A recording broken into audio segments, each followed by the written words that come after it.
Magandang araw.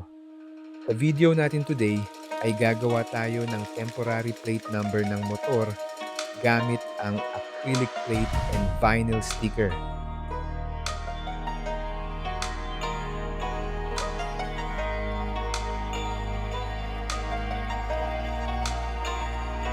Nga pala, ang gagawin nating plaka ay ang bagong standard na design na galing LTO na kagaya ng mga bagong plaka, rectangle ang shape. Comment lang kayo kung gusto nyo ng copy ng template na gamit ko.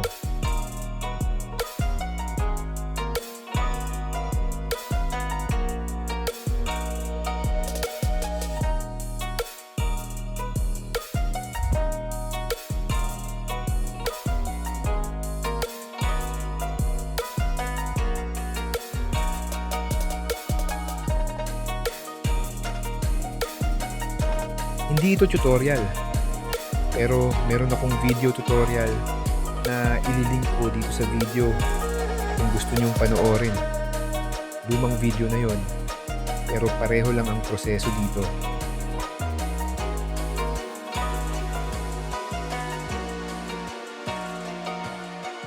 Sa prosesong ito, tinatanggal ko lang ang mga sticker na hindi kailangan at maiiwan ang detalye na kailangan ilagay sa acrylic plate, Cameo 3 and machine na ginamit ko pang cut dito.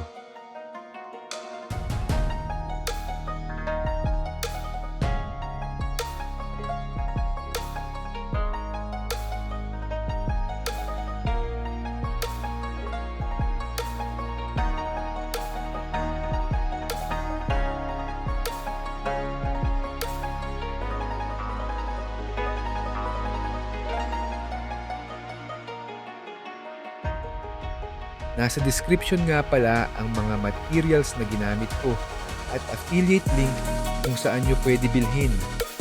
Kung balak nyo bumili at gumawa din ng ganito, malaking tulong sa channel natin kung sa link sa description kayo bibili.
At ayos na! Ibabalot ko na lang ng plastic at pwede na maklaim ng customer. Kung may tanong kayo o request, comment lang kayo at susubukan ko sagutan lahat yan. At kung nagustuhan nyo ang video, like and subscribe lang mga boss. Libre lang yan at napakalaking tulong na din sa akin at sa channel natin. Maraming salamat po at kita-kita ulit tayo sa susunod na video.